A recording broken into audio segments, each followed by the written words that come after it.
and my mom's like, you gotta get home now. And so they dropped me off on the doorstep, knock, and I'm like face down. And she had no sympathy. I'm like throwing up. I'm peeing. Yeah. She's like, whatever, rinse off and go to bed. I'm Right. like, I mean, nowadays it's like, rush you to the ER. You're Yeah. fucking overdosing. And back then it was like, nope, Yep. you Yeah. fucking, you played, you're going to pay. Yeah, here's a trash can. Have fun, Exactly. Yeah. No sympathy whatsoever. One foot on the ground, one hand off the bed with a trash can just to make sure. Yeah. Exactly. And maybe once in a while she came in to see if I was still breathing, but I don't even think she did or cared. It was like, whatever. That's how it was when I was 21. We went out, and with my cousin has the same birthday, and he's like 6 or 7 years older, I think. So we went out, and then we got home, and my dad like met me out front and opened the door, and I went face first into the front lawn. And my mom's like, nope, I'm not dealing with it. And so my dad had to deal with me, and I woke up like hugging the toilet with like using the bath mats as like a pillow. And my mom's like, how was it last night? I'm like, I don't know. Yeah, can't remember. I think it was good, but I don't, who knows? Yeah, that's exactly where I remembered waking up. It's just in the bathroom. Like I just, that cold. It is so gross now when you think about it. That cold, like bowl that's so gross, and you're like, oh, it feels so good. You can't even open your eyes because you're so hungover. Those are like the worst times, but like one of those things that you also remember it is like those were kind of cool until everything kind of went downhill. Totally. Yeah, that's when it was fun. Yeah. I think there was like a good 5 years of fun before it started getting weird, and I was like living in my car. Yeah, it wasn't fun anymore. No, not at all. Yeah. Well, so let's talk about that. How is that how it started for you? Just like for me, just drinking, just being normal teenagers. And a lot of it started when I was young. I got injured, and then I got put on prescription painkillers for a little bit. How young? Like 14, 15. Oh, damn. Yeah. That's really young. Yeah, it was young. And then but it was, my mom was in charge. She was like, this is what it is. And so I never really had a problem, at least like what I felt like was a problem, until I got into college, until I was able to kind of have my own prescriptions in my own hands and be able to kind of go from there. Started selling on the side, started doing that. And then also high school came along with partying, cocaine, party drugs, stuff like that, introducing it. And then, playing sports, being out kind of in the popular crowd. Like we went out and partied all the time. You were a jock. Yeah, for sure. Definitely. But like a cool one. That was cool with everybody, but totally see that along with everyone. You hang out with the nerds every now and then. Yeah, I was a nerd. I like Pokemon and all that stuff, so it's like, like there was a lot of stuff like that. I didn't really have so much as a group is the people I grew up with. It wasn't like a jock group, stuff like that. There was the dudes that I hung out with since I was, elementary school. I went to the same elementary school, same junior high, same high school as like all my friends. So we all hung out, That's cool. And out of all my friends, I was the partier. I was the one that partied all the time. A lot of my friends were kind of like, all right, man, like we'll take care of you, So a lot of it, that's how it was growing up. It was a lot of me overindulging, and my friends. You were the ones going hard. Oh yeah, for sure. Yeah. My parents were, or not my parents, but my friends were the ones that were always like, dude, are you good? And I was like, yeah, man, it's all good. And then, what do you mean? I'm fine. Yeah, until college came around, and that's when I started hanging out with a lot more shadier people, I guess, in a sense, right? College sports as well, right? Like that's a hard task. Yeah. Like, Logan was in sports all of high school, but he would never be able to make it to college level. Yeah, college was. It was cool. There's, I don't really tell a lot of my college story because there's a lot of things that I didn't do that were best for me in college. And the reason being is, I played for ASU, stuff like that, and I typically stopped there. I don't really dive into it too much because for most of the time I was academically ineligible, wasn't necessarily on the team. It just sounds better when I say, all right, I played baseball, so call it ASU. I mean, it sounds like, wow, that's some big shit. Like Mike DePalma, you guys had that talk on Friday night because he's in Arizona. He's like, oh my God, did you realize he played? And I was like, yeah, I know he has got some history, but so my freshman year, high school, I never really took education seriously. Never did. I was like, I'm a baseball player. I don't really need, who needs school? Right. Typical, jock response when it comes to a lot of stuff. Did you get special exception because of that? Oh, for sure. I was never in class. Same thing that went into college, like never was in class, never did all these things. Didn't take my SATs because I was like, baseball's going to take care of me, so went to a community college, played there, did good there, had to get my grades up, got there. ASU came around.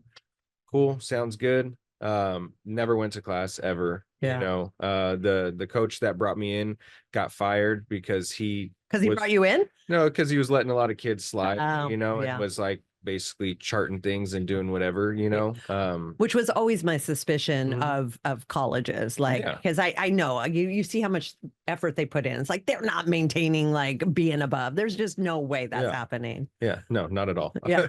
I was one of, I think, 6 kids that, we never really went to class, nothing like that. They were just smart enough to actually pass the classes, and I wasn't really. It wasn't that necessarily I wasn't smart. I was just, the coach is going to be fine. He's going to, pass me along, stuff like that. I think I changed my major like 8 times within the 3 years I was at ASU. Oh my God. So, I think a lot of that attributed to kind of where I landed at, but would I go back and change anything? No. College was fun, maybe too fun, and that's kind of why I'm in the spot that I'm in now. But it's also to the point of like learning, really, like, stuff happens, you know what I mean? It is what it is. Well, yeah, and listen, college isn't forever, but where you are now, you have a purpose, you have a career, you have like a good community and group. It may have been the best blessing for you at all ever. Yeah. Yeah, and I can, actually tell people what works and what doesn't, instead of by leading from the front. Right, exactly. And I think that's kind of one of the best things. They talk a lot about, going into schooling or going into jobs and stuff like that. And they say, college is what's going to prepare you for stuff, and college is going to make you go to where you want to go. And really, I think the experience, and I think, learning from failures and learning from successes is what really makes the best person, for a job.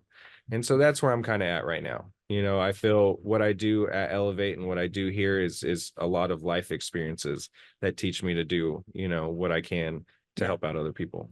Which is awesome, because there's, had you gone just into a regular job, that's where it ends, right? It's 9 to 5, Monday through Friday, you do your job. Now you still have to figure out the rest of your life. Whereas this kind of figures everything out and you just get to participate. You don't have to figure out all that other shit, your spirituality, your when am I going to have time for this? Like it's all kind of built in exercise. It's not just suggested. It's like available. Yeah. And I think, recovery was something that I had to work for. It was definitely something that I tried multiple times, and Suboxone, methadone, just different things that never really worked, because I was always like, oh, I can still kind of, do my own thing on the side, get high, go out and party. I was still in Arizona, which, was a big thing that I needed to get out of in order to kind of set myself, right. But well, especially because, like you said, you were born, raised, all your friends, your whole life. And although you were the trouble one, there's still like a lot of reminders and triggers and everything everywhere around. Yeah. Literally your whole life. Right. And I'm also, well, I'm not going to say am, but I was also a very, very manipulative person, for a long time. So, my parents, I'm an only child. So they're, the only people that I really have to like talk to and stuff like that and keep me accountable in a sense.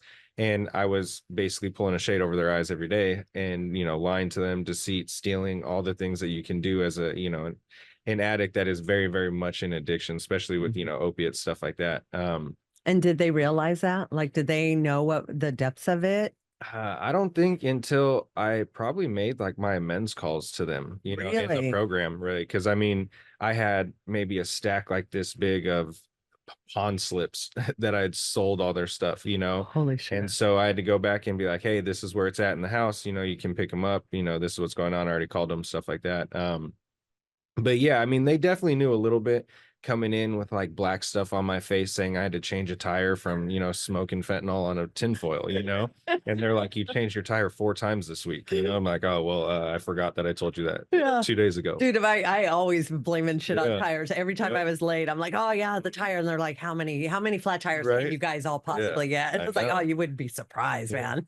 Like, yeah, mom, can I borrow $100? I got a flat tire again. They're like, you just had that happen like 2 months ago. They're like, well, I drive a lot. You know? Yeah. Do you see all these potholes up here? I mean, the city needs to do a better job. Yep. And so, it's, they knew. They just didn't know to the extent. Sure. That really comes down to. And even if they did, what could they do about it? You were very determined to be on your own path.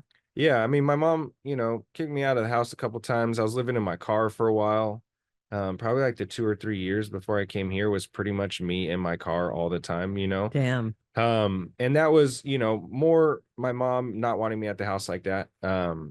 To me feeling like so guilty and ashamed and just not really wanting to hear that conversation. Yep. So it was like, I was comfortable in my car. I had that car going up until like 6 months ago. Wow. And so it was like a good reminder of, where I came from, where I was at. There's still like black fingerprints everywhere inside the car. And just, it's cool to have reminders and stuff like that of where I came from. And my mom is definitely a person that reminds me of, those things plenty of times, so Bill? yeah, for sure. It's like I'll go home on vacations for a little bit. I mean, I just hit my 3 years working at Elevate on the 16th of December, so I'm almost 3.5 years into this stint of recovery. That's a long time. Yeah. And so for a lot of people. Yeah. And so I feel good, and so Yeah. there's times that I forget, what I did to my parents and what I did to my family members and friends and stuff like that. So when I went home this last time, I was like, all right, mom, I'm going to go hang out at my buddy's house for, a couple days and then I'll come back. And she was like, oh, are you sure?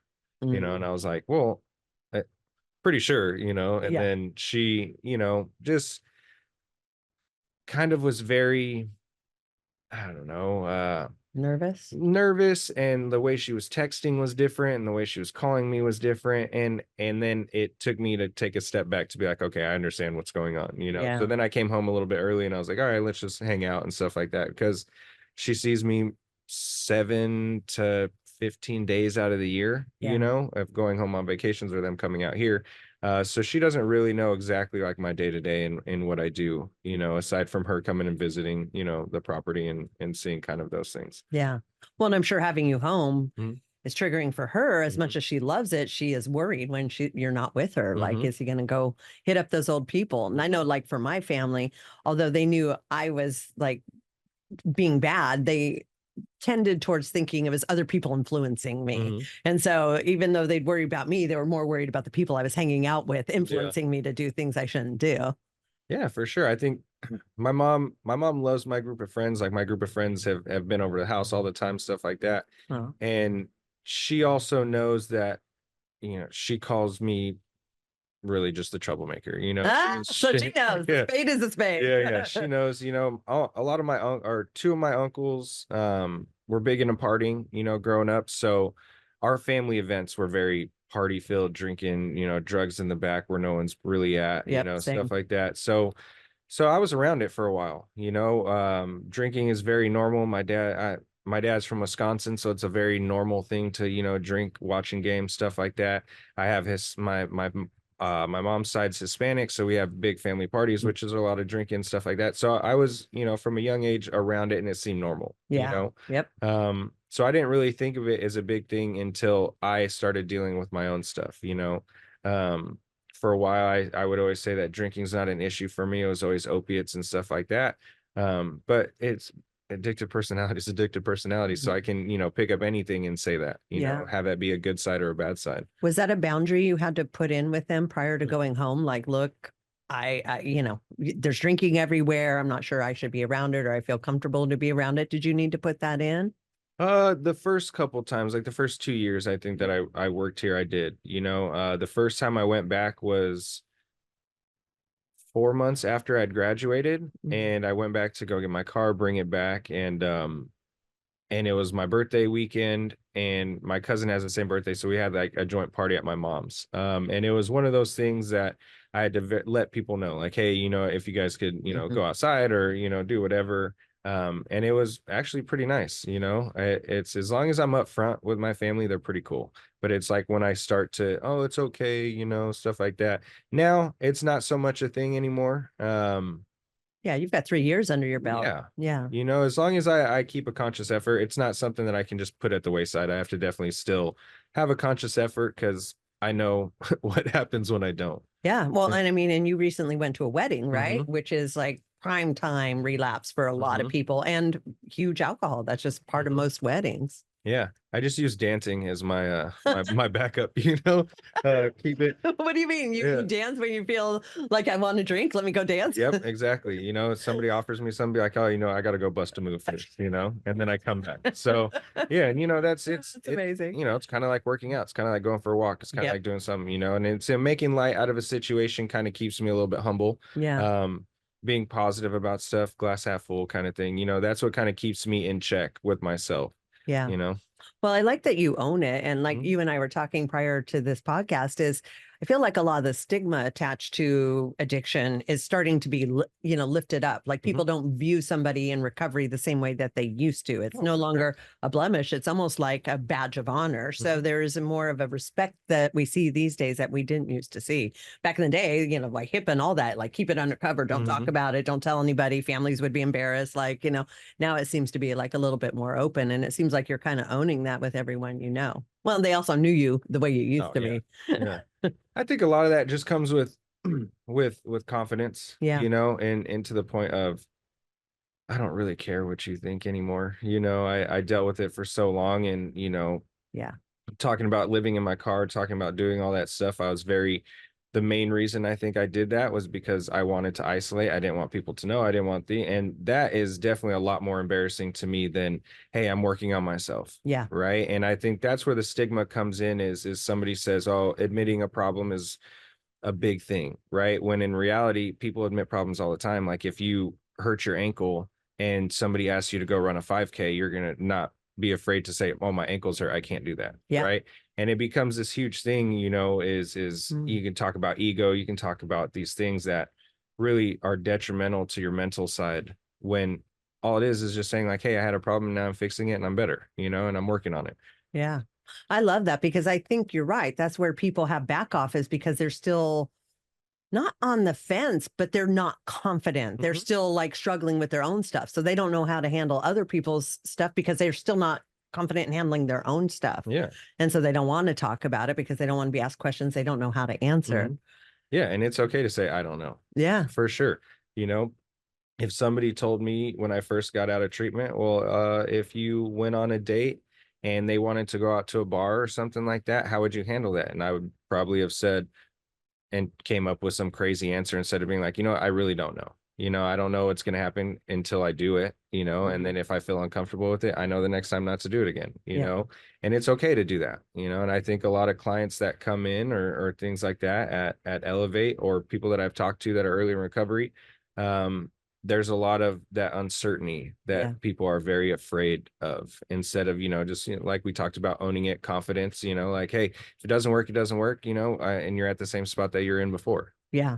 Yeah. It's funny because it is a thing for people. Like just today, I got tagged in a thread about sober advice, and it's like, hey guys, going out to this thing and I'm not drinking, but how do I say it in a way that doesn't make people ask more questions? Like, how do I confidently just say I'm not drinking without it, opening a can? And it's like a thing for people. Like they really don't know how to respond or react, or they just can't feel confident in it.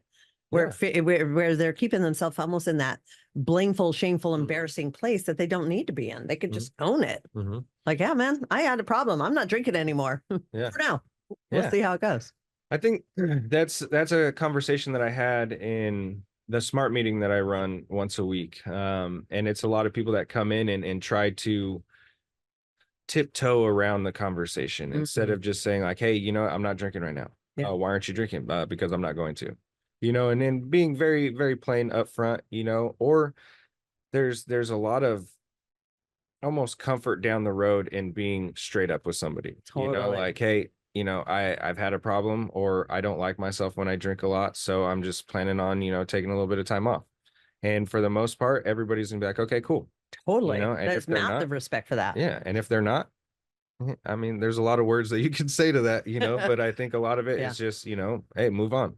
Yeah. Well, and like you said, who are you talking to? Because I know when I was early on in recovery and I would tell my friends that I used to hang out with, hey, I'm on the wagon, they're like, ah, so you want a drink? Here, let me get you, slip in the bathroom. I'll fucking sneak you a bottle, like those were my quote unquote friends. But, again, the more distance you get, you realize that's not really a friend. That's somebody who's not doing well. They want you to not do well so they don't have to look at themselves doing well. They think they're helping, but it's obviously hurting. But if you're not in a strong position to say no, you think your friends are doing you a favor. Yeah. Yeah. And, I think a lot of that comes, just with the confidence, it's, if you're confident you can make new friends, or you're confident you can do something good in yourself, a lot of that comes with it.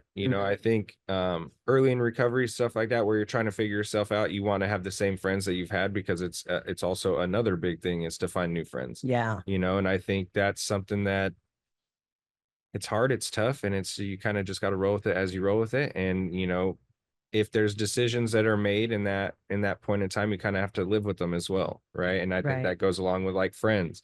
If you want those friends to stick around and they're being bad influences on you and something bad happens, it's sometimes you have to own that too. And it's throwing yourself a curveball and changing things up completely is a hard thing to do, but sometimes the need be. Yeah. Well, it's that whole uncomfortableness that we talk about a lot. A lot of people aren't willing to be uncomfortable. So they'd rather go back to that familiar hell than the uncomfortableness of this new life that I'm not familiar with. Yeah. Uncomfortability sucks, but it's being okay in it. It's where the growth comes. Right. Exactly. I think there's pivotal times in your life where you are uncomfortable, and, it's sometimes in those uncomfortability factors or times in life, people use like substances to kind of get yourself out of it, to propel you into something. But really, you could do it the whole time. It's just up to you, and to figuring out how much you can deal with. And that is where the friends come in, the family, the support groups, the stuff like that. That's why there's meetings. That's why there's all these things for you to go into. Plenty of outlets. Facebook has groups you can go to, Instagram, all these different things. Gyms. Yeah. CrossFit gym, yoga, exactly, whatever. Yeah. So there's all these different things, and everybody gets into this very, very small point into what they want to do, or like how they want to change, and almost like handcuff themselves into certain things instead of finding all these new things to do and trying something new. Trying something new is one of the coolest things you can do. Right. And it's because you never know what is going to really, really, tickle your fancy into what you want to do. And for me, it was, giving back. Giving back was something that I like to do throughout my life, coaching, helping people through certain parts of their lives. And now, what I do at Elevate, every day I'm helping somebody out. And that to me is cool. I was just having a conversation with a client this morning about the journey that they've made since being here. Yeah. And those things are cool. Giving back is one of the biggest things selfishly that you can do as a selfless thing. Well, there's so much science behind it, right? Like that oxytocin that we get from helping others, we get that too. So when you start to realize like, oh shit, like not only am I helping mankind, but it's helping me. Like, why would you want to do anything else? Right. Yeah. It's like I tell that to a lot of people leaving, right? Like this, the giving back, it selfishly is very like selfless, and a lot of people don't get that at first until you go into something like this and do it, which is, it's a weird way to say it, at least when it comes out of your mouth, right? But it is one of those things that it's just so good for your health. It's so good for your heart. It's so good for other people, and other people can also see it can, help and do these things. Well, it's funny too, because like we experience with like a lot of newer staff, they suffer from compassion fatigue or whatever. They're selflessly helping others to the point that it's in their minds working against them and their detriment. When in reality, that's when you lean in more, help people more. That's what's going to make you feel better. Not, oh, I got to quit doing that and just look out for myself now. And it's like, yeah, but there is so much that you can get out of. Like for me, when I'm struggling and I want to like cocoon and I need to take care of myself, what makes me feel better is actually doing kind things for other people. Yeah. Sure. But there's that balance, right? Because then you can also become so into helping others that you neglect yourself, and then you start to be resentful or you feel bad about that as well.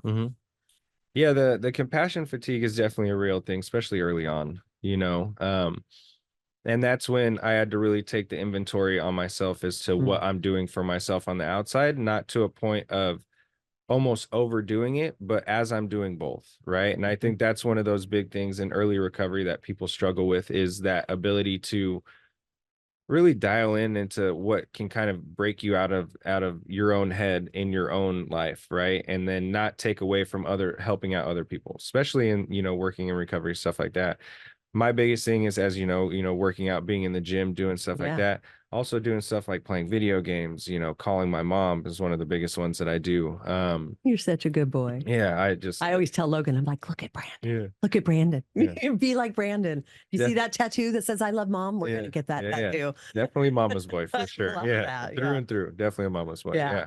But that's amazing though. And what person doesn't want to see that out of like a man? Like, God, if they love their mom like that, they're a good person. Yeah. That's what I tell people all the time, and people make fun of me for it, but there's been only a couple people in my life that have actually been there through everything, right? And my mom is definitely the one constant, the one that has called me out on all my shit, has done all these things, that has like progressively irritated me but shown that she's loved me so much, and I think it's there's no one really else in my life that can really say that, or has shown that to me, I guess I should say, than my mom. And she's very hard on me. She tells me the things that I need to, but I think a lot of that comes along with like being able to, do those things on the outside, just for the mental side of things, taking those mental breaks and stuff like that to kind of keep me going into what I'm doing. Yeah. That's amazing. So with the working out, like you mentioned, that's a big part of your routine now, and being an athlete in college. So that probably came pretty easy to you with Elevate, just like the gym. That was that like natural, easy. This is a comfort place for me. This is like my happy place kind of thing. It was actually almost the opposite at first, just because of the fact of when I was working out all the time, when I was doing all these things, playing baseball, stuff like that, it was easy back then, right? I still hate running just as much as I hated then, but it's one of those things that I was so good at what I did for so long that when I completely stopped, once I stopped playing baseball, I had that thought process of, this is stupid, I'm never doing it again. No one's going to tell me to work out. Like, I hated coaches, I hated everything, but that was because of things that I was dealing with myself. It had nothing to do with the coaches, had nothing to do with anything else. It was all me. So when I started getting back into the gym again, it was like 2 push-ups. I was like, how can I not do the 3rd push-up? Like I was used to doing like 50 at a time, right? There's a lot of ego. There's a lot of humbleness that comes in there. Frustration, all that stuff. I remember the first time I did CrossFit was like 4 days after coming down from detox. And, you saw some detox symptoms, stuff like that happened after 14 years of using, so it was just frustration, pissed off at myself for letting me get to the point of where I was struggling for breath after a 200-meter run, Totally. Yeah. Funny story just happened this week. I just have to share it because it cracked me up. I coach CrossFit like one night a week with the clients, and we have a newer client, and he appears to be pretty buff. Like, you're like, oh, damn, dude, this guy's been working out a lot. And so, I'm treating him like I treat everybody. And he looks at me and he's like, Coach, I know I may look super jacked, but I just spent the last 3 years in a hotel room smoking crack and watching porn. So you have to take it easy on me. Yeah. He's like, I know my legs look like tree trunks, but and I'm like, dude, I get it. Like, it's okay. We'll inch you up. Like, I'm not trying to kill you your first time. But it's funny because sometimes I forget. Yes, that's what they're literally straight out of detox coming out of.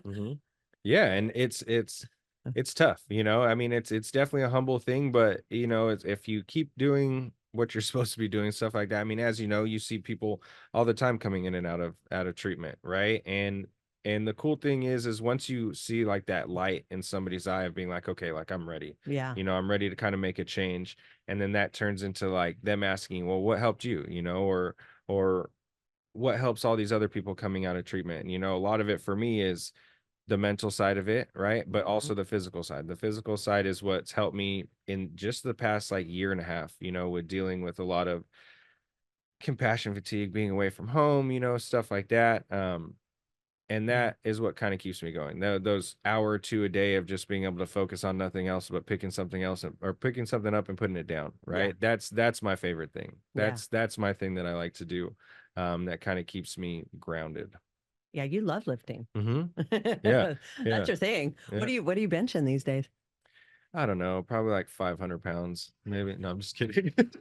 No, Holy yeah. shit. No, I don't know. I mean, I do a lot of dumbbell work instead of bench, Yeah. barbell, but if I was gonna put a number on it, probably like 265 maybe. That's amazing. Yeah. What's your favorite movement? Squats still, I Back think. squat? Yeah, even though they piss me off, but I think a lot of that, just that range of motion, opening up the hips, stuff like that. I can feel how I feel better Yeah. every day when I do squats. You release a little bit of testosterone, you just feel better the rest of the day. You feel powerful. Yeah, next couple days might suck a little bit walking upstairs, but I think that's just, that's just your body telling you that you're working. Totally. Well, and that's what I try to train all our clients on, because they'll come to CrossFit and then they're immediately in the health office like, I need Advil, I need this. And I'm like, it's okay to feel like sore. That means that's your body saying, good job. Like, learn to embrace that, not like, let me immediately go take something to make that feel better. It's like, learn to think that's a good thing, not a bad thing. And so that's a whole retraining process, because as good addicts, we just want to instantly medicate it the second we feel some uncomfortableness. Yeah, or go jump in the pool. Go hit a cold plunge. That's what I'd tell them all. We got the best cold plunge right outside the door. That's your best recovery. But they're still down at HSO trying to get their Advil and stuff. Or excuse. Yeah. What are we doing here? Yeah. Well, and like you said, there's just so many years of trained in behavior. It's not going to change overnight. Like, and I kind of enjoy when they have a lot of adversity with us, because I'd rather that come up while they're in the program so they know how to handle it, or they can handle it. And then that's less they have to deal with later, or they have more tools when they leave to be able to go handle life. Yeah, and I think that's the cool thing about the program that we have, is our staff is really good at having those conversations, right? And if somebody goes through the program and they don't have any upsets or anything like that, it's kind of like we're not really diving deep enough, right? Yeah, we're just skimming the surface. Like, we're just going across the top. Yeah, and I think we've had, just over the years that I've been there, we've had clients that have like very, very hard programs, that talk to me a lot, or we have people that skate by and kind of do the bare minimum, stuff like that. And typically the people that I talk to on a constant basis are the ones that we have the best success stories from, and the other ones, it's it's cool that we're able to take clients back and be able to kind of help them out a second time, or however many they need, and that is what works best for me, the second time coming around and them being like, I really didn't dive into, deep enough, or even if they don't come back for a program, we have plenty of things that we can help them out with on the outside too, that is also very helpful. And it's them still, taking the time out of their lives to better themselves. I think that's one of the coolest things that we offer as a company. Totally. Well, and it is like layers of an onion. I mean, it's never ending. I'm still constantly working on myself. And I firmly believe that, if we're not improving, we're declining. So it's like we have to continue to find ways. And life hits you with different things. You think you handled that? Guess what? It hits you in a different way. And you're like, oh shit, now how do I handle that? So it's never ending. But I think as long as we not train, but we help them, and then they realize, and this is what I always tell them, is like, this isn't a one and done. Now you're fixed, go back and do life. Like, life is going to keep happening. Keep doing the work. Yeah, and I think that's where, we talk about like living amends and stuff like that. We talk about what happens after here. How are you going to continue this progression? And, a lot of the progression is not linear. It's you take a step back to take 3 steps forward, or you take 3 steps back to take 1 step forward. And I think that's one of the coolest thing about life lessons that I've learned over the time, even before Elevate, is I learned, like, life happens, you do what you have to. It's already hard enough, why make it harder on yourself? I can tell you a whole bunch of things and like phrases that you'll just be like, all right, shut up, I get it. And I think I get that from the clients a lot too. It's but it is like walking cliche. But it's like, it's a cliche for a reason. There's validity to it. That and dad jokes, those are the things that people tell me to shut up about a lot. But it's like when we're in the gym and I say, what do I say? Pain is weakness leaving the body, or fire hardens metal, but iron sharpens iron. Stuff like that, right? And I like those things because it reminds me, like, hey, life can be better, life can be hard, and it's all kind of the same, right? And it's up to you to figure out what happens from here. And to change your lens or your perspective, because that's a lot of it. We do several exercises where you look at the same situation, but now let's look at it through a different lens. You're not the victim, and this didn't happen to you. Maybe you created it, maybe you caused it. So doesn't, not that it makes you feel better, but once you can take accountability for something, then it no longer has the same like effect over you. Yeah. Yeah, it's like looking at toxic people, like the thing that we do in the program. And I always tell people, hey, have you found the common denominator yet? Yeah. And everybody's like, oh yeah, it's drugs. I'm like, nah, I mean, you're almost there. You know, like, well, we'll dive into a little bit more. And then we tend to find out that we're, the common denominator between all of our toxic people and relationships in our lives.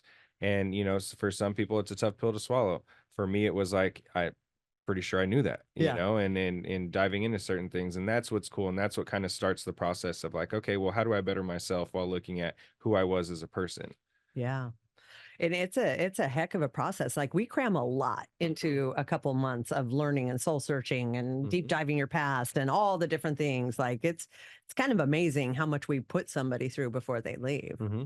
Yeah, and for most people that come in, they definitely go a lot better than when they came in, and being able to kind of do some of those things and just see the differences. And I mean, you're there, graduation, and you can see somebody graduate from detox when they're coming down and they're, still not 100% sold on even recovery in general, not necessarily just about like being in treatment, but is this the right thing for me? I don't feel that great. Like a shell of who I used to be, and those conversations come up a lot at the beginning of a program.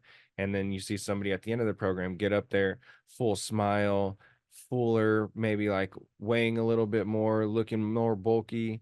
Not the girls though. No, not the girls. I don't know how to go into that one.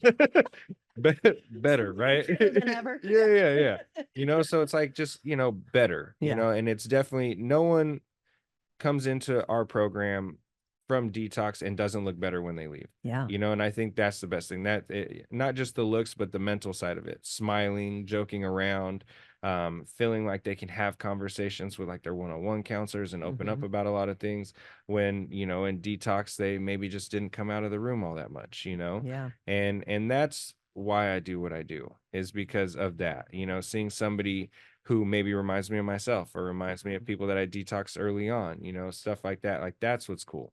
Yeah. That's what like kind of keeps me going. And just today, like I said earlier, I had that conversation with somebody and I'm like, dude, like you have changed so much and it's so cool to see. Yeah. And this is why I continue to do this. I love that. And like you said, like when we hear them talk at graduation, now they're inspiring. Like I'll catch them talking for you newer clients around here. I encourage you to stick it out through whatever. And I'm like, oh, that's word around the campfire right now, because they're saying that for a reason, but they're leading by example, just like you're leading by example to those clients. So then the clients, they're all scared and nervous in the beginning. They look up to the ones graduating, and then suddenly 2 months later, they're the ones graduating and inspiring the ones early on.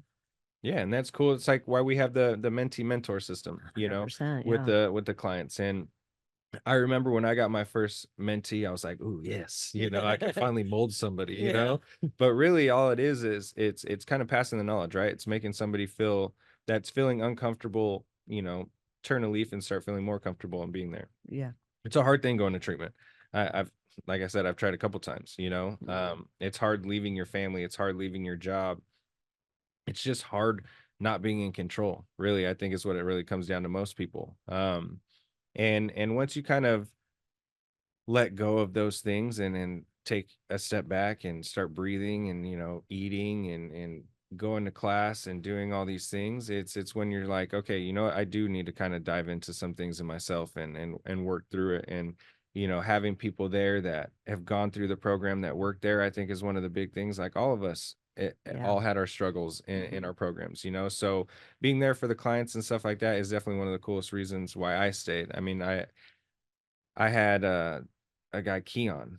Keon was one of those big reasons why I stayed, and him, his journey was wild too, and so to have people like that in front of me and me for somebody else that's going to be behind me, I think that is one of the coolest things and foundations that we have at Elevate. Yeah. Well, and it makes it better. I know when we have people who go out and don't do well, there's this like fear and ego that gets in the way of them coming back. I don't want people to be mad at me. I'm embarrassed. But once they can get over that and then they come back, they remember like what a supportive community it is. And nobody's judging, nobody cares, nobody thinks less of you. We're all here for you and we're all supportive of you. Yeah, when I see that somebody's coming back, I think one of the I normally do one of two things. I meet them at the front steps and say, congratulations for coming back, you know? Or, you know, I wait till they come down from detox and kind of do the same thing. Cause I think the hardest thing, like you said, is that guilt and a shame of not only just relapsing, but having to come back to a place that you told everybody you would, you know, never come back to, in a sense. Right. Yeah. And I think, you know, it's a huge ego hit, but to be able to put that aside and be like, okay, you know what, there's things that didn't necessarily really work on the last time I was here, and those are the things that I'm going to do. Right. Yeah. I attribute it to, you know, playing sports or going to work, and you go into work and you don't do something right. You're not just gonna be like, oh, nope, I'm never going back. Right. Yeah. You're just gonna be like, okay, cool. It's time to learn something different, you know, and that's what we're doing here. It just happens to be in a different type of environment. Yeah. Well, and a lot of times the first time people come, it's because of a parent, the courts, their kids, you know, some kind of pressure. Like nobody goes to rehab because they want to. Like I can't think of maybe 1 in 1,000 or like I actually want to go. Yeah. But once they get over that and they're like, that's why I want to go back to Elevate. That's where I felt best. But then they go back for themselves. Now they have that ability to dig deeper and go deeper because now they're actually there for themselves and they can make their program what they want, not what's being forced on them. Even though they got a lot out of it the first time, they're going to get a lot more out of it if they have to come back a second time because they can go even deeper, like you said, and work on some of the stuff they maybe avoided the last time or didn't want to talk about or didn't even realize was there. Yeah, you know, I think and that's what's cool, right? Is from the get-go, you're starting, all right, I need to figure this out. Instead of, you know, I know my first program that I ever did up until maybe 3 days before I left, I was like, nope, I don't want to be here. I'm not going to do anything, right? And so, you know, if you come back and you really start to be like, okay, this time is going to be different. This time I have to do what I'm going to do. You're starting that from the get-go. You're starting that in detox. You're starting that even driving up the hill to our facility. You're like, okay, cool. Things are going to be different. I'm going to really take this seriously. And I think that's what's cool. And it happens from time to time on your first treatment, you know, especially depending on what your situation was, right? But you know, I think that's what's really cool is we have so many different stories, right? We have so many different things on any given time of the year with different clients about, you know, where they came from, what they're doing, stuff like that. And a lot of people really resonate with us as staff members because we have done this. You know, we are currently in recovery ourselves, you know, and I think that's what kind of helps, you know, the ease of treatment for a lot of people. I think it helps a lot because we're not like a hierarchy. You know, here we are in our lab coats and our degrees, and we never really did it, but we read about it and we understand it mentally, even though we didn't live the life. When they're like, oh shit, you guys actually live this life. I will listen to you. Yeah.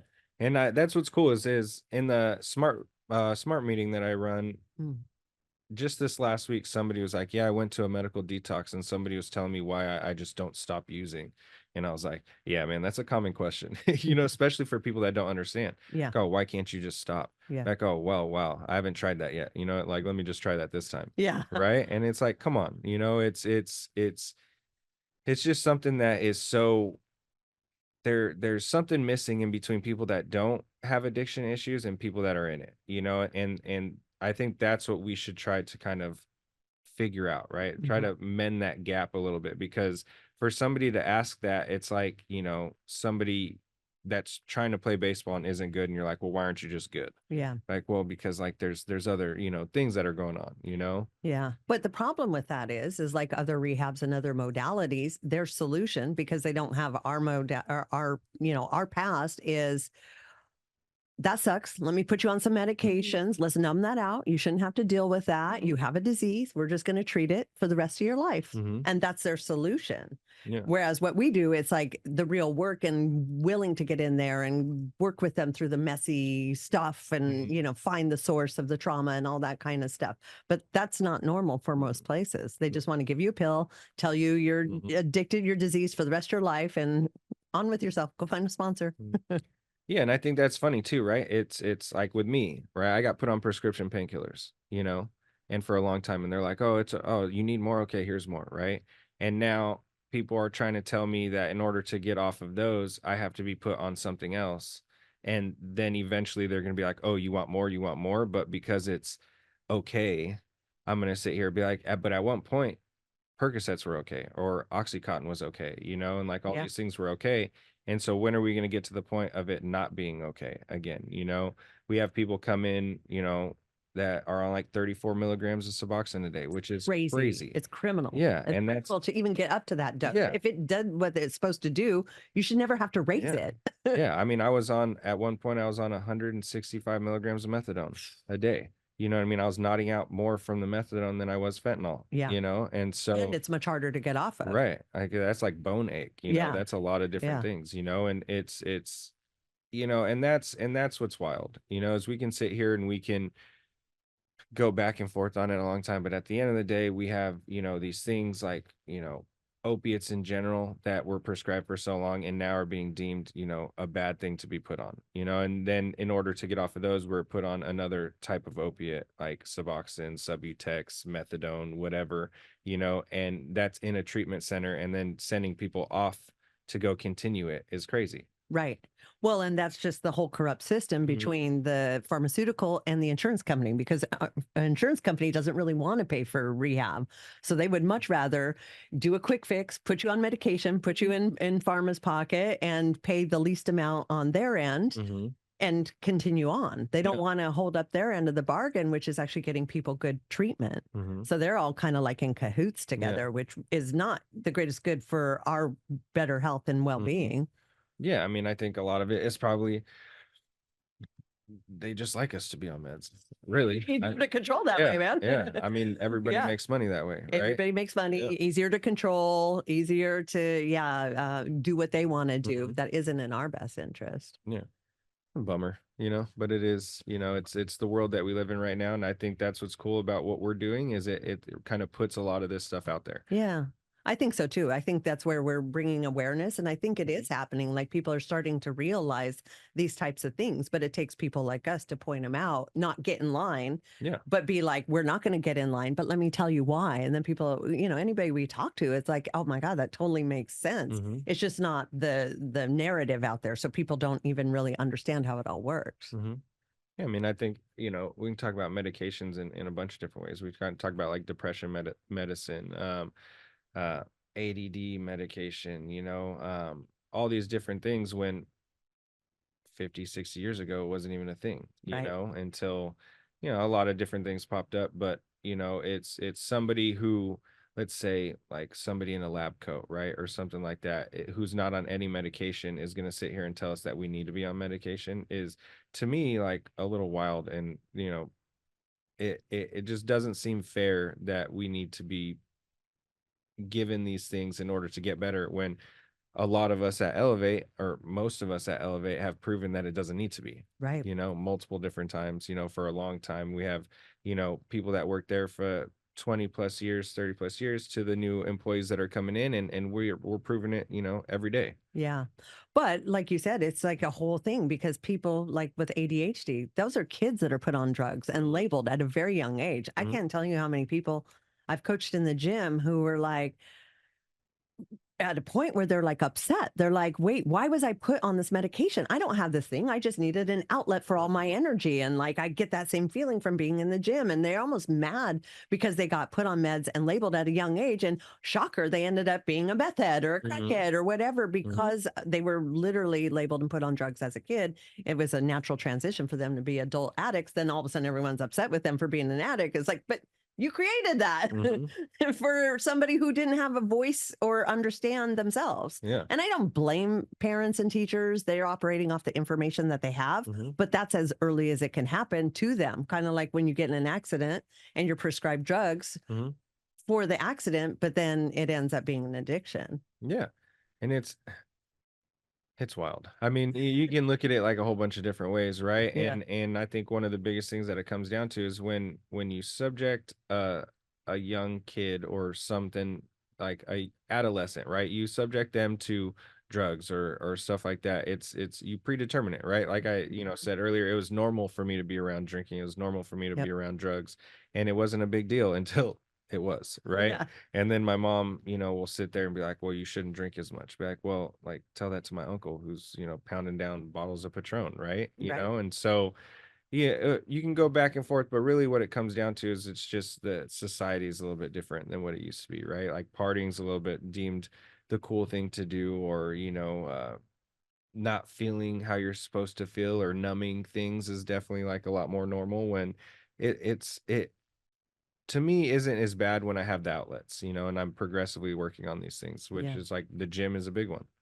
Yeah. Mhm. Well, and I think you're right. That's where we educate them. Mhm. And right out of the gate is like, it's okay to have emotions. It's Mhm. okay to have feelings. Somebody died, you should cry. You got a promotion, you should be happy. Your boyfriend broke up with you, you have the right to be pissed about that. Like, Mhm. but society has said, no, no, no, you don't need to have those emotions. It's Mhm. okay. Just like be normal, be static. But we teach them like it's okay to have emotions, but that doesn't mean you have to go use to mask those emotions or Yeah. cover them up. Feel them, lean into it. Fuck, it sucks. All right. Meditate about it. Like, let it have its process. Then go to the gym and work out and do something good for yourself and get over it. Yeah.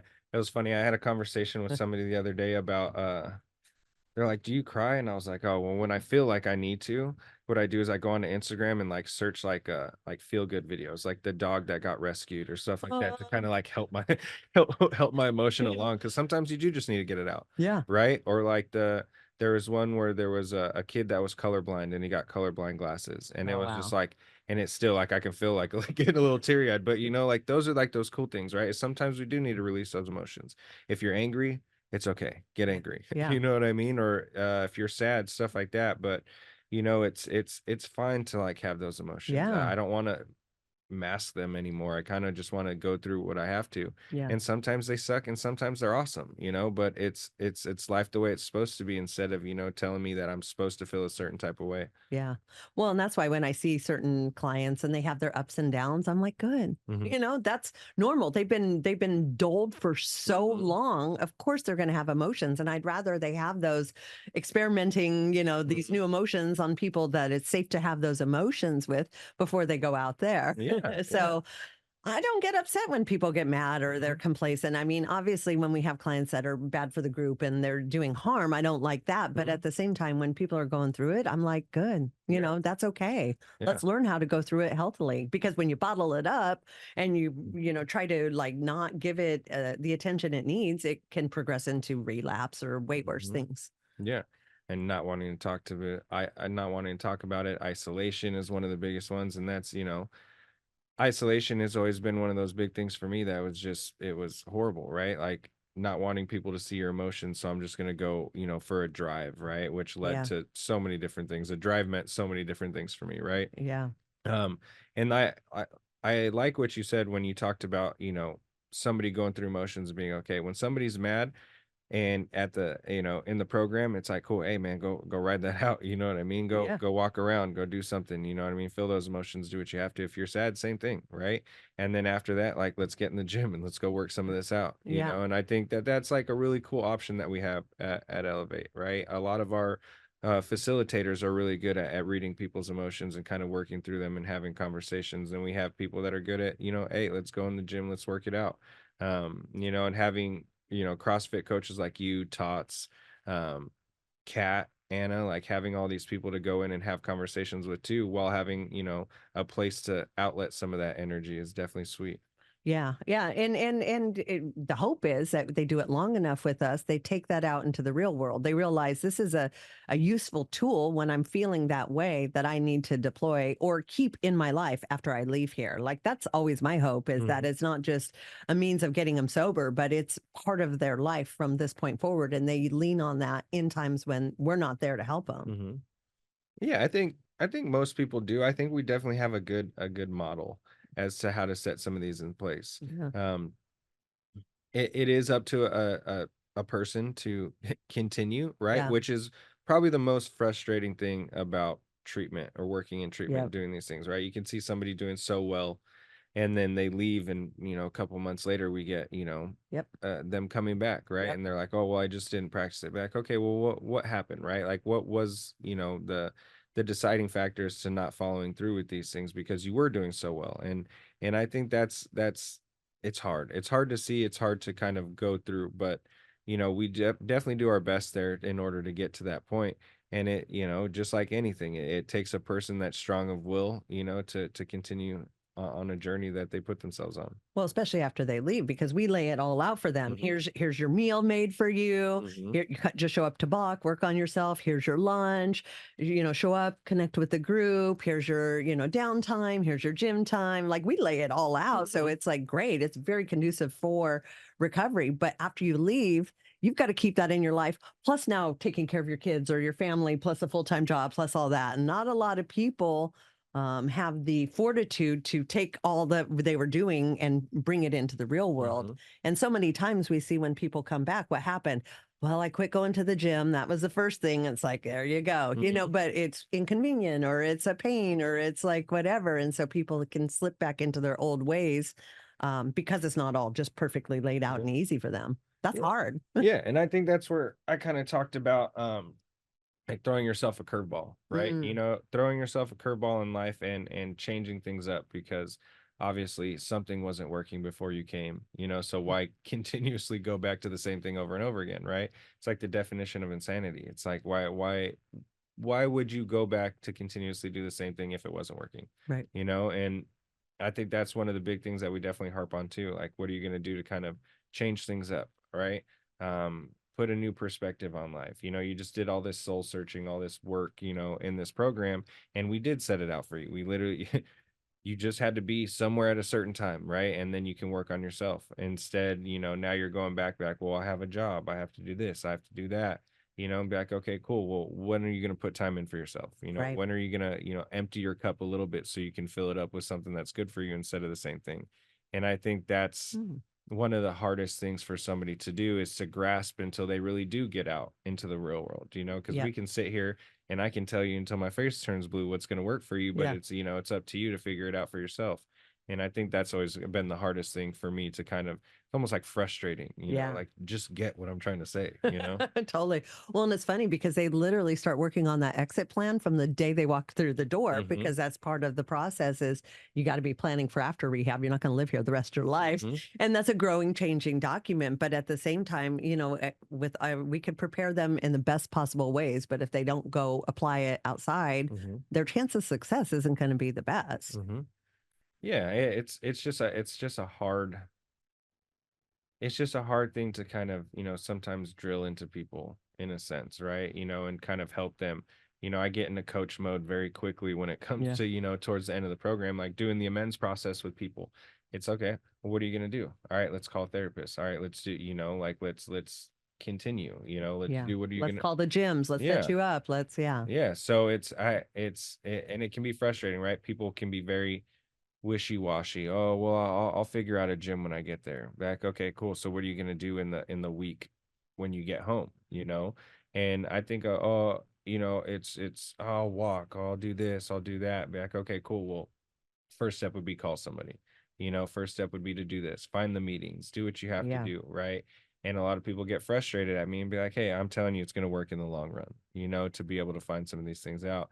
And that's why I like our exit plan. It's very right, like you said, from the get-go, like, we are definitely diving into these things. Okay, well, let's start getting you in the mindset of what are you going to do after here, and it's not just all at the end, like some places that I've been to, and just like, okay, cool, well, you're done, all right, later. Go find your sponsor, go to a meeting, and good luck. And that's what's cool about us, is we definitely care. Well, and I think and especially now that we have even more tools, it's like, continue working on yourself after you leave here. That's a priority. Keep going to the gym, do outpatient, come to SMART meetings. Like, you can't just like be like, oh, I'm fixed now. Now I go back to life and it's normal. It's like, it's a constant work in progress, so that you keep progressing and not sliding back. Yeah. I think I definitely have done the opposite, right? And I remember the first couple of times, even like the methadone clinic, they're like, oh, you should go to treatment. Be like, yeah, cool, whatever, And if no one's going to sit there and like continuously like harp on me that this is what works for me, like I do to some clients, I know as a person, for me, I was never that person. I was always gonna be like, okay, yeah, cool, whatever, I'll do what I'm gonna do, until somebody was really like, do what you have to do. I need you to do this so you can be better for yourself. And I was like, okay, I might as well try. So I think that's what's cool. Well, and do you And I can't say, we're going to measure one client against the next, but do you enjoy the ones that are kind of a challenge and then we see that maximum growth? Like, I mean, I guess we love all clients, to some capacity, but I know, the quote unquote problem clients that are trying to leave detox from day one and they just like by the end of it, you see them glowing. You're like, wow, that was freaking amazing. Yeah, definitely. I'll say I miss them the most. Yeah. Right. Because ultimately you spent the most time with them. Yeah. And because they were always in trouble. Yeah. And I like it because I feel like a coach a lot, and I definitely enjoy that part of helping somebody out, and the one-on-one time don't have with every client. And being able to kind of dive into those things and work with somebody specifically, it's cool, right? And seeing them coming down from detox and being like, I wonder if I'm gonna have to meet with that person a lot, based off of something that they said or things that happened up in detox or within their first couple weeks. I definitely like it because it is like you start to become like invested, right? And you start to become, a certain type of relationship, have that be, all right, man, like, are we really having this conversation about making your bed again, for the fourth time this week, right? And so stuff like that, it's somebody that wants help and just doesn't understand how they need it yet. And that's what's kind of cool, to be able to kind of work myself into helping somebody. I love that. So as was sort of hinted at, that is your job with us. One of the positions you hold is to help people. We call it in conduct. So they've gotten themselves in trouble for repetitively breaking the rules, not making the beds, not doing what they should be doing, leaving block, all the different things that, would warrant that kind of additional help. So what is the hardest part? So part of our process is more education, like understanding maybe why they're doing what they're doing and how that's not beneficial to the group and the community and how they've got a, responsibility to themselves and others. But how do you get that light bulb to turn on? Because, you could be deemed as an authority figure, they're in trouble. Now they're going to go to jail and, so how do you bridge that where you're still working with them, but it's because of their conduct that got them to that place? How do you get that light bulb to turn on? Examples of different things. When it comes to it in my own life, tough love is one of the big ones too. I think remembering that I also wasn't a quote unquote rule follower for a while, and kind of going like that. I've gotten in trouble with, the law. I've gotten in trouble with family. I've done all these things, right? Does that make me a better conduct person? Probably, because I do know certain things and I can see it in people, and I think that's what, really helps somebody is like, hey man, I was in your shoes one time. I also had to talk to the conduct officer while I was in my program, right? And I think having that conversation and really relating to somebody and not doing it as like I'm scolding somebody, but doing it as like a learning experience. Like, hey man, eventually you're going to have to be to work on time, so why can't you go to block on time? Or it's great to start your day with cleaning up your room, and it's healthy to go to fitness, it's healthy to do all these things on time or the way that you're supposed to, because really do you get into the real world, and if you don't do these things, we're going to slip back into old patterns, right? And no one really likes going the speed limit, but guess what? If you pass a police officer, you're going to slow down, right? So it's kind of like the same thing, right? Making your bed, not getting into physical altercations with people, not stealing, like not vaping on block. And not vaping, like it, and it seemed, I explained to him, it seems like minuscule, right? At first, but once you follow these rules and do these things, because there's going to be times where somebody tells you not to do something, you might not like it, but you're going to have to follow it, so why not, learn now? And why not learn it the first time instead of being trying over and over again? I mean, eventually they're going to give in. It's like, no, they're not. And I don't know how much you're going to really like raking and, wheelbarrowing and, cleaning things, I feel like some people like that though. I feel like they would prefer that than going in and confronting their shit in the courtrooms or the classrooms. Some people do, and at that point, then I got to try to figure it out, because most of the people that like doing outside work, don't like working out in the gym. So it's like, okay, well, now you're going to work out with me and do legs every day this week until you figure it out. Nice. Right. Yeah. And my leg days aren't necessarily the easiest. No, heck no. That heavy squatting, like, no. Yeah.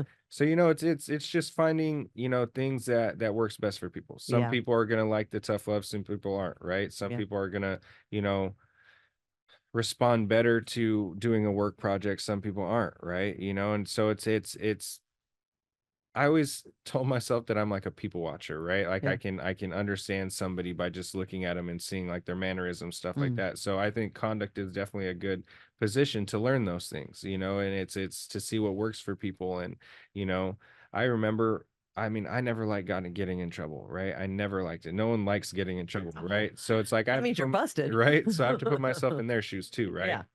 And being a regular person and having conversations like regular people is definitely worked out for me in the conduct, and I think worked out for a lot of other people, the people that I'd meet with, and makes them feel like this is a human thing and not so much just like a disciplinary. Yeah. Well, and like we talked about, we give them, they almost get more of the program because they get further education. Let's deep dive why you're doing this stuff over. Let's look at the consequences. This is a natural consequence here, but if you do this out there, look at what the consequence could be or will end up with. So it's actually, I like it because it gives them almost even more of the program than the person who, like we talked about in the beginning, ran a really good program, never got in trouble, always showed up. This actually gives these people a little bit more to show them the consequences if they take this back out. Yeah, and they get to hang out with me a lot, So I think that's definitely a plus too. So do you think people get in trouble just for that reason? Probably. I wouldn't doubt it, Yeah, I mean, in all seriousness, probably so. Yeah, I'll still say yeah, probably. There's some merit to that. Yeah. Yeah, and I think, it's kind of, my personality brings a lot into it. It's I like to joke around a lot. I like to do this stuff, but I also, as a person, am very responsible, at least now, maybe not 4 or 5 years ago, but I think I'm definitely a person that works hard, does what I have to do, especially like when it comes to job, also like personal stuff, and I think I kind of hold that aura and confidence about me, and it shows these other people that things can be done like that. Yeah.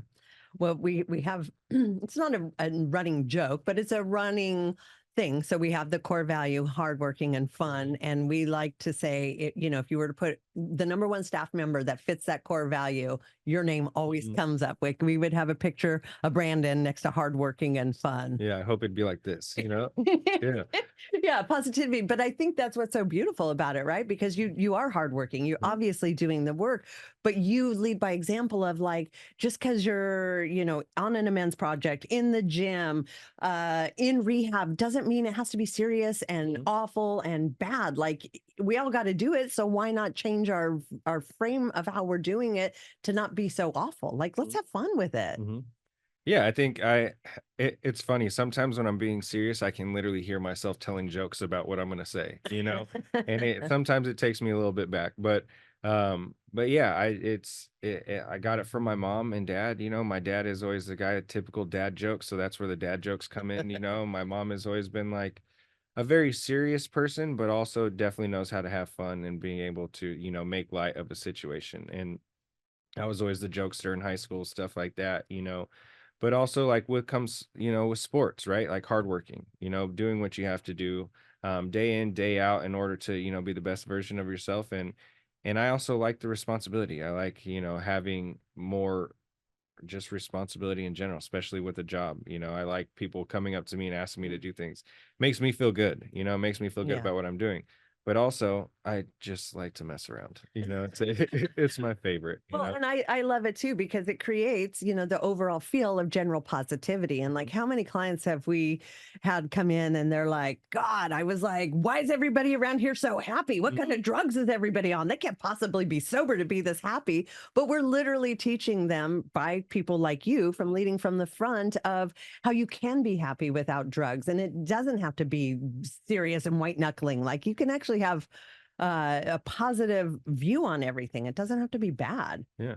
I've had more fun in the last 3 or 4 years than I probably have in the last like 7 or 8, and I think a lot of that just attributes to being able to be in my own skin and be comfortable, Right. and I think a lot of clients come in, and then when you can see like that point in their program where they change, where it's like things are just different and people are laughing more, and people are playing cards out in the courtyard, or you know that we have like the people that come in and do the comedy show, and stuff like that, and people are like, oh, you can have fun. Or it's like playing Monopoly, somebody does something, and just everybody up in detox has uncontrollable laughter for like 10 minutes, and stuff like that is cool, because you lose sight of that for a long time, even if you have kids, even if you have a job where it's not as stressful, stuff like that. People always say, oh, I haven't laughed this hard in so long, Yeah. or you tell a joke to somebody and then they start crying laughing, and like that is like one of the coolest things, and people just don't have that anymore, I feel like. Right. And I live my life like it shouldn't be so serious, because it's like life is already serious enough. Why do I need to make it anymore? Well, right. Yeah. It's not going to change, depending on the circumstance. It's just your viewpoint of what you're experiencing needs to change. Yeah, for sure. It's just attributed, it's life is way too serious. I'll joke around the whole time, Yeah. Yeah. Well, and I think that's part of us preparing people, right? Like that's one thing I always tell the clients, like just, you've had it pretty easy in here, but like the real work is going to start when you go out there. And so to hopefully bring some of this levity with the growth with them, so that when they are confronted with, the hard shit that life's going to hit them, job firings, kids with issues, like you name it, they're going to be hit with it. Like it, and it's almost like a huge, for people that have been holding the fort for them back home, it's almost like a huge in your face the second they get out. Everyone's like, oh, good, you're out. Now you take responsibility for all this shit. And so it's like hard what they got to go back to. So if they can engage it with that sort of levity and positivity, then it doesn't hit them as hard. I agree. It's tough leaving treatment. Yeah. It is definitely a big culture change from being in treatment, right? Yeah, being in treatment is definitely a safe environment. It's very regulated in a sense of being able to deal with emotions, and being able to be somewhere at a certain time and not have like all the other stuff, right? Yeah, family advisor to grease the wheels between the two of you so you could be on the same page, so you don't have to have that conversation. They don't got that out there in the quote unquote real world. You don't have a family advisor being that middleman, or someone in conduct to say, let's look at why those actions weren't okay. Let's fix that. Like, they don't have that. Yeah. So it's definitely a tough one, to be able to go back. But I like to say it's good for somebody to have those experiences off the bat and still have a positive attitude, right? Or like we talked about earlier, be comfortable in the uncomfortable, and learning how to do all those things, because it is a hard thing, and having our continuing care to continually call after, right, and check in with every day for the first couple weeks that you're gone, or that you left treatment, right? Have them come to the alumni meetings. Alumni meetings, if they're local, they can come to the SMART meetings, so we offer a lot of things to help with those things, right? And I think being positive and being having a different side of a way to look at it, with talking to hardworking and fun stuff like that, is definitely a good way to kind of go through.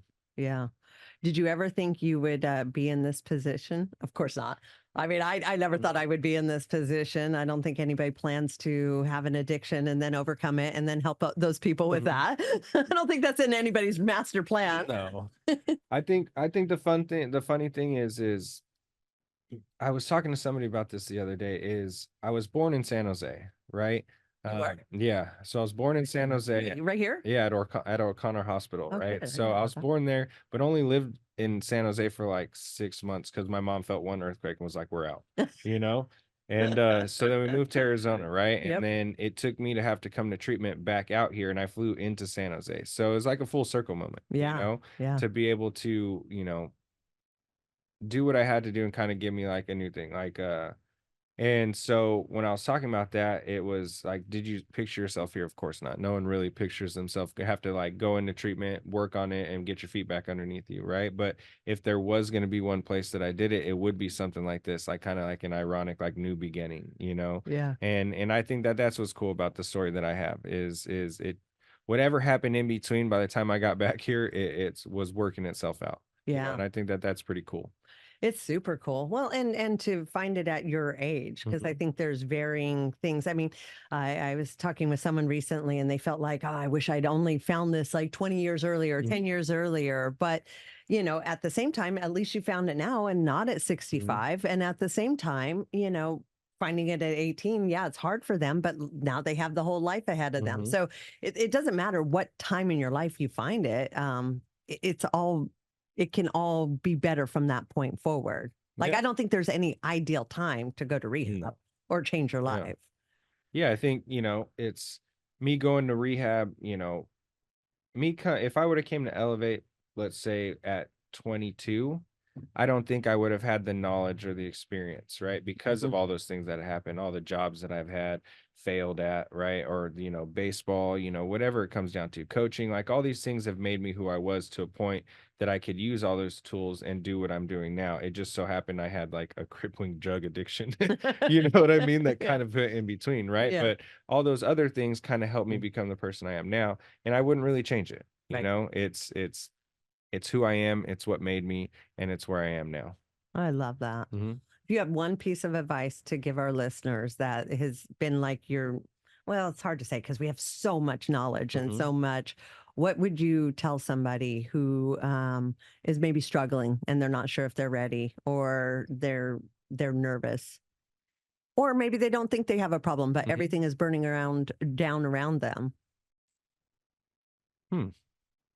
If there was one piece of advice that I would say, it would be talk to the people closest to you and have a real conversation, right? Because it's the same thing I do in the amends, is there are only a certain amount of people that truly know who you are as a person, right? And for the most part, that's family. So if you have a conversation with family and they're noticing these things, that might be your eye opener, because for us, we can always look at grass is greener on the other side. Like, oh, it's not even that bad. Like, I still go to work. I still am able to pay my bills. I'm still able to do this. But like, how are your relationships? How is your mental health? How's your physical health? Are those things deteriorating? Are you spending more and more money on drugs and alcohol throughout the week? And if you talk to a family member and they're like, dude, like, I would think that you might need a little bit of help. And that would be your eye opener. Be like, okay, you know what? Like, I might as well at least look into it, right? And I think that's one of the biggest things too, is you don't have to settle on something right away, but look into it, have the conversation, do these things, start opening your own eyes. Because I know for me, it took me until being out of money, living in my car, stealing from my parents, doing all these things. It took 19 things in order for me to realize that I needed help, instead of just having a conversation with the people closest to me. And they could have told me I needed help like 7 or 8 months to like 10 years before. Yeah. So that's an interesting point you bring up. And I know we got to wrap up here soon, but as far as the mental health aspect, do you feel like it's gotten worse since the pandemic? Do you feel like people are confronting things a lot harsher than they were prior? Yeah, I think, yeah. I mean, I think the pandemic kind of really put people through like a whirlwind, right? Of different things, right? I think a lot of it has to do with, I mean, we could go on for another 45 minutes of what I really think, right? Yeah. But I think a lot of it is the mental health. There's a lot more things that people think are wrong with them than what might be, in a sense, right? And it's being afraid to kind of confront some of those things with, with themselves. And I think that's where a lot of like going to a doctor and then being like, this is what's wrong with you, or somebody telling you what's wrong with you, instead of you kind of taking those personal things and working on them yourself, right?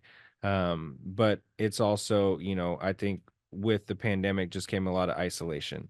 So a lot of isolation, a lot of overthinking happens. And I think that's to me was one of the biggest things that happened in my life. And that's where I kind of attribute the pandemic and my mental health deteriorated a little bit. I agree. And hopefully, we can, close the chapter on that and start to help even more people who are now maybe even just coming out of their houses and their shells, and what they've mentally gone through all this time, and the addictions that like alcohol is like 80% of our demographic now. And I attribute that due to the pandemic, because it was 50 prior. Now it's 80. So it's like, that tells you what's been going on the last 4 or 5 years. And now you can DoorDash alcohol to your house. Dude, it's crazy. Yeah, you don't even have to leave. You can literally just have it delivered to your doorstep, and when no one's looking, go out and grab your bag. And like it's like the worst thing that could ever happen for people in that respect. Yeah, I mean, think if they started dealing with drug dealers. You know what I mean? Like it would have been wild, you know? Right. Yeah. Which I know they have their ways around that as well. Kind of, sort of, yeah. Yeah, we're like, wait, no, that is happening. Yeah. Yeah, you know, so I think it's the pandemic was wild. Like for me myself, I came in towards the end of the pandemic into treatment, right? It was a lot, you know, it was a lot for everybody. Yeah. Well, and you were alone in your car, like that's horrific. I can't even imagine what you were going through. But maybe it was the nudge that you needed to get you here with us. Yeah, I mean, when I came here, I didn't have air conditioning in Arizona. Getting high in my car, you know. So maybe you weren't dealing with like 15 below, but you were dealing with 100 degrees in a hot little box of a car. The day I came out here was 127. Oh my God, you're lucky you didn't die, dude. Yeah, it's crazy. Black marks all over your car and your windshield. Yeah, I remember putting like shirts up in my window so no one could see me, and I would sleep in my car like that. Where at? Like parking lots, your parents' house? Sides of the streets, oh man, neighborhoods, wherever. Walmarts, you know, whatever. And again, amazing you lived through that, because I can't imagine you were drinking a ton of water or hydrating correctly. No. Nope, just like cool blue Gatorade. And Circle K fountain drinks. Oh my God. Yeah. Just big gulps, double big gulps. That's exactly what it which was. is just dehydrating you even more. Man, I'm super glad you survived that and you came to us, and we get to have you here with us now. Yeah, me too. It's definitely the best thing that has happened to me, you know. Awesome. Well, thank you so much for coming on the show today. Yeah, no problem.